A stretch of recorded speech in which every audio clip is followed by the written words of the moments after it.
Good morning, viewers. Welcome to the show of Satyavani by School of Journalism and Mass Communication, APJ Satya University. I am Harish Patil, your editor of the day. Today, we have a special guest with us, who is none other than Yogesh Ray sir. Welcome, Yogesh sir, to our Satyavani show by APJ Satya University. How are you, sir? Thank you, Haris. Thank you for this uh, call and meeting.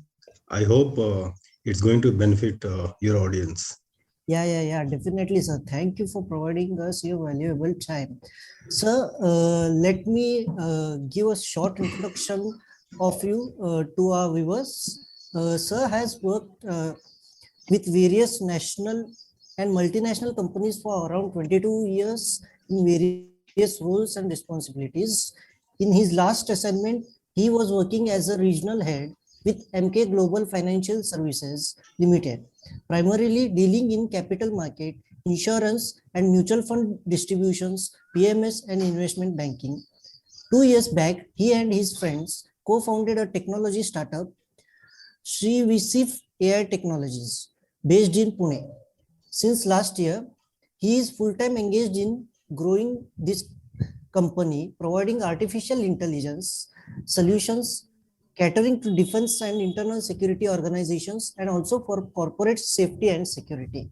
And sir is here to tell us about the growing importance of insurance in COVID time. So sir, may I ask my first question to you? Yes, please.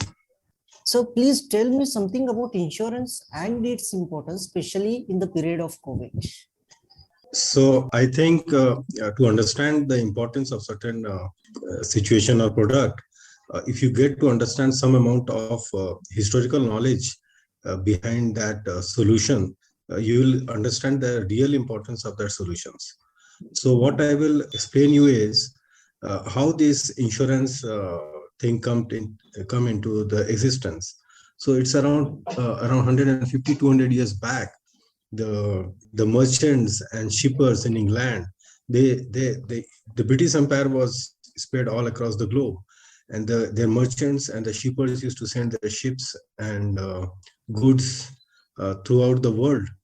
But there was an inherent problem with this trade, that the ships used to get destroyed either by storm, or the pirates used to occupy them, or sometimes even the enemy nation used to destroy them. And this used to let them, to these traders, these shippers, go broke.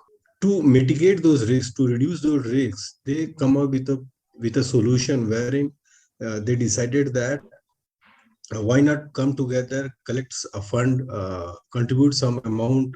All business houses should contribute some amount into that fund, and whatever the risk was involved in the business can be spread with all the business communities, so that no one goes broke because of their loss in the business, their loss in the ships or the goods. So this is how the insurance things came, and the platform that was created to facilitate this coverage or spread of the risks was said as insurance. So it actually started with non-human insurance, or covering of the risk, which was like goods and ships and assets. And gradually it's also moved into covering human life and human health. So this is how it started. So now, how it is important for humans, or how it is important for COVID? Because of the COVID situation, many people are thinking that we should be having medical facility because of the higher hospitalization expenses. But the thing is that even when there was no COVID, the hospitalization expenses was same, and probably the risk was less, but risk was already there. So whether there was a COVID or not, today it is COVID, maybe tomorrow there won't be a COVID, some other disease may come. But insurance coverage has to be there, especially the health insurance, to cover the medical expenses. The rising cost of medical expenses sometimes destroys families. They had to sell their houses and assets. No, let us compare when there was no insurance era to the insurance era. So there was a time when people used to have their relatives like uncle, aunt, mama, mami, chacha, chachi, all these Yeah. relatives were there. And in case of any death of the earning member, or in case of any eventuality within the family, these relatives used to support financially and morally to the aggrieved family, or to the family who has suffered that financial loss in terms of the human loss. But that is not the case now, because the family has the joint family system is breaking. The income of even the smaller families, or even if it is a joint family, the overall income has reduced unless until they are into a big business or everyone is an earning member. So in that scenario, depending on relatives for a big financial burden that comes while in terms of hospitalization, it won't be a good idea. So the insurance or the health insurance is our current relative who take care of myself and my family in terms of emergencies. Okay, sir. So whether it's COVID or no COVID, insurance has to be there. Okay, sir. So may I know how many types of insurance policies are available in the market? Right. Very good question. So usually if we talk about how many types and how many insurance policies, so there are dozens of companies providing hundreds of insurance policies, schemes to their customers. But broadly, we can define these insurance policies into certain categories. For let give you an example. We can broadly identify there is life insurance and there is non-life insurance. The non-life insurance is basically referred to as the general insurance. The life insurance take care of the human aspects of the insurance.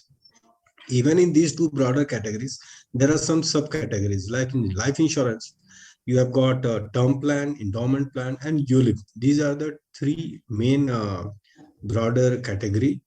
And uh, and for the general insurance, there are like mediclaim or health insurance, and the asset insurance. Asset insurance covers your vehicle, your home loans, your houses, or any other offices, office assets, etc. And the health and mediclaim covers your hospitalization expenses. Okay, sir. Okay. So these are the broader categories. Now there are a lot of permutation and combinations. These categories are joined together to come up with hundreds of schemes by the Yeah. insurance companies. So, according to you, which policy is beneficial for students this time? Okay, I'll before we go and talk about which policy is beneficial for insurance, let me explain you in more detail about these broader categories that insurance company provides. Yeah. Like in life insurance, we have got term plan. So term plan is also referred to as pure insurance, uh, wherein you just put in a annual sum of money as a premium, and you don't get anything back, because this is a pure insurance. This is not a investment. So even if it's a lower if even if you are a lower income group person, one must go for at least a lower sum insured term plan. But term plan is a very mandatory for every human being. I would recommend. The second is the endowment plan. Endowment plan is basically a term plan plus investment plan. So many people who are not very comfortable that just or they may not understand the idea of paying a yearly premium and getting nothing in back, and getting only a money after the death. So this endowment plan actually give them the idea of giving a fixed amount of money for or a fixed tenure of a period, and then you start getting a return over a period of time, maybe 10 or 20 or 15 or 25 years. You get back those money. The rate of return is less, but you are definitely covered with those number of period of time with some amount of insurance coverage. The second is ULIP, that is referred to as, the third one is ULIP, that is referred to as a unit link insurance plan.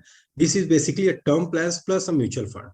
So if you add term plan and mutual fund together, it becomes a ULIP. So the money goes into investment, into equities or balanced fund or debt fund, whatever you choose.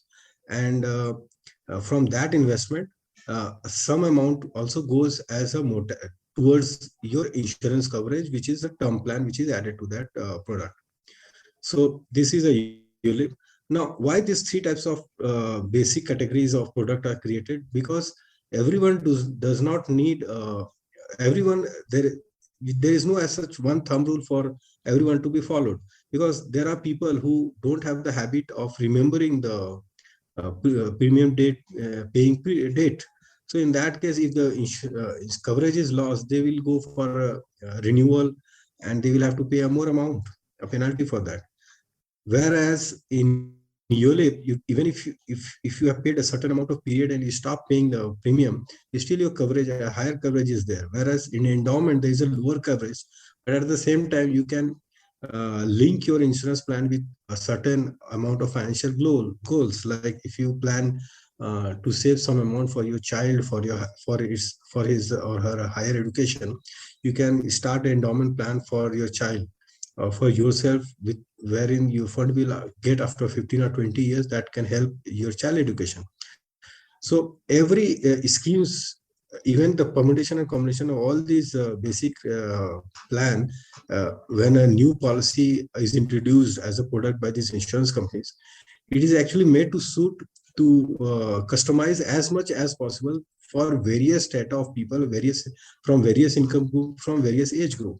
So one must understand what is his requirement, what is his responsibility which are there on him, what are his role, and what is his earning, what is his age. Considering all these criteria, one must decide which insurance policy he should be buying for himself or for family or for their child or for parents.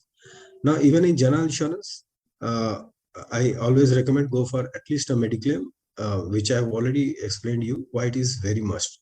Now, coming back to your question, wherein you asked probably which policy is beneficial for a For student. students. Yes. So for a student, since they are not earning, so probably they may not be getting a term plan, because there are certain terms and conditions provided by insurance companies to avail the term plan. But they can definitely go for endowment and ULIP by their parents. But before endowment and ULIP, the most important and the only, I would suggest, single pointed agenda of the student has to be that they should go for at least a mediclaim. It could be a joint mediclaim with their family as a family floater, or it could be individual mediclaim policy, or and if a school or college provides a group mediclaim for students, then you should avail that facility as well. So what happens in young age? A lot of negligence are there. So that negligence sometimes brings in accident or health issues with the student, and that adds extra burden to the parents, apart from funding students' education. So a mediclaim is definitely going to help the parents as well as students, yeah, whether there is a COVID or not. Now there are for students who are coming from a lower income family, there are a lot of government schemes to cover your life insurance and your medical insurance. Now, for example, as for my information, there are more than 15 or 18 number of insurance scheme by central government as well as by various state governments, which are there in the market. So one should look out for in which category those students or those family comes to avail those government scheme. Just to give you two examples, Bharat, this Ayushman Bharat Yojana is there for a mediclaim, wherein 5 lakhs of health cover is provided for just some 300 or rupees, 330 rupees per year. Whereas there is Pradhan Mantri Jeevan Bima, wherein you just pay one rupee or 12 rupees a year, and you get a coverage of 2 lakh rupees. Similarly, in between 1 lakh to 5 lakhs, there are over a dozen of government schemes. Just one must look out for that. Yeah. So I also heard about this Yojana called Sukanya Samriddhi Yojana for girls. And Definitely, it is not for students who study, but for parents, Yeah. for parents, this is a very good policy, and without fail, one must go for that. Yeah. So there are also a lot of insurances available nowadays on credit cards also, right, sir? Yes, for Yeah. credit cards, there are a lot of credit cards, debit cards who provide inbuilt insurance coverage. Accidental insurance coverage are there, or credit card protection coverage are there. So while buying a credit card or debit card, or there are some banks, even if you open up a bank account, they provide some voluntary insurance scheme. Just look out for them, uh, and get the documents and keep yourself safe. Keep those documents safe with you, so that in case of emergency, you can use it. Yes, sir. Thank you, sir. I am done with my questions. Thanks for letting us know about so much of information about insurance, especially in this difficult time of COVID. Thanks for providing your valuable time, sir. Thank you for joining us. Thanks a lot. Thank you, Haris. Yeah, Thank you, sir. nice talking. All right, viewers, we are done up with the day. I request you to please stay connected with us, stay insured. Thank you. Thanks a lot.